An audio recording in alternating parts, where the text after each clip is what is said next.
Hi dancers, this is a short video for GCSE students looking at the key facts in the professional work Shadows. Okay, so you are going to need your anthology workbook because as we go through this video, you're going to be able to fill in the first couple of pages of the key facts. And you also want to have the AQA fact file by your side. You might want, that has a lot more information on there, so you might want to go through and highlight key information to extend your learning further. So, Shadows key facts. Our choreographer is Christopher Bruce. Okay, and the company that perform this work are the Phoenix Dance Theatre. The date of this first performance was the 26th of November 2014, so this was our premiere. Now, the dance style that you see within this piece is a combination of classical and contemporary dance language, which is called neoclassical. So that is the style that Christopher Bruce likes to choreograph in. In the work, we have 4 dancers. We have 2 males and 2 females who make up this family dynamic. So a mum, a dad, a son and a daughter. And the piece is 12 minutes in total, so that's the duration. And the performance environment for this is an end stage. So please just pause the video and make sure that you have those facts in your workbook. In terms of the structure of the piece, it is described as semi-narrative. So it has a mixture of duets and solos. So there's 9 sections in this altogether. We start off with the daughter solo, then we have a trio between the mother, father and daughter, and so on. You can see the structure of the piece there in the different sections. But the key thing here that we need to know is that Shadows is semi-narrative. Okay, so what is the stimulus for the work? So what is the starting point? How did Christopher Bruce start with the work?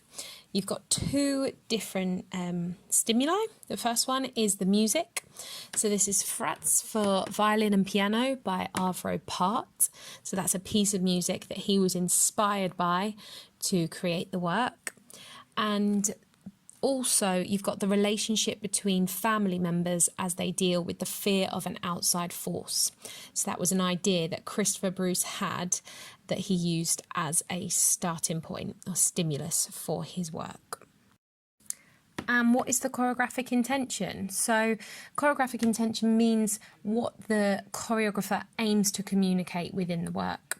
So Christopher Bruce's works are often politically aware. He's really interested in political issues and he wants to create dances about these. If you look at any of his other works, which can be an extra challenge for you to do after this, you will see the political statements that he likes to make within his work. So we've got 2 sort of choreographic intentions here. We have a small family, possibly Eastern European, facing deprivation and the fear of what lies outside their home.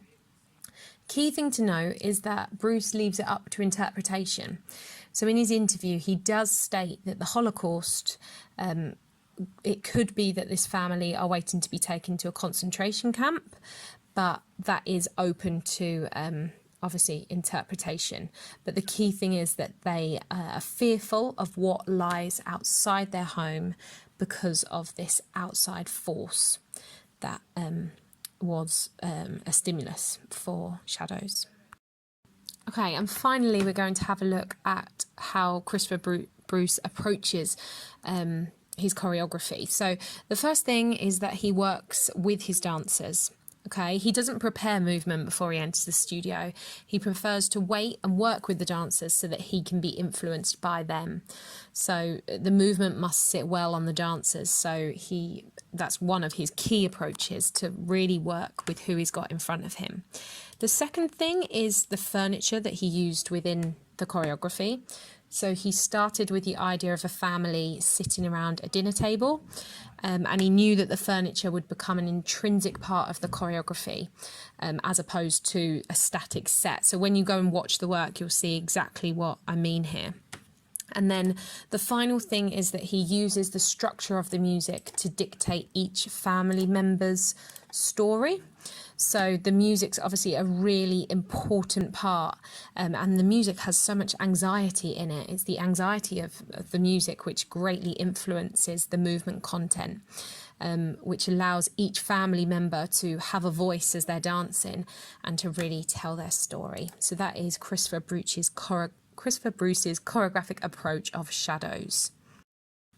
I hope this video has been helpful. Please now could you go to the Frog site and type in GCSE Dance Anthology and look at the relevant work. Make sure that you now watch the work, that you watch the choreographer's interview video as well. And Artspool have a really good key facts video on there as well, which is quite interactive for you to just go over these key things again in a different format and to also learn a little bit more about the production features. Okay, so I hope it helps.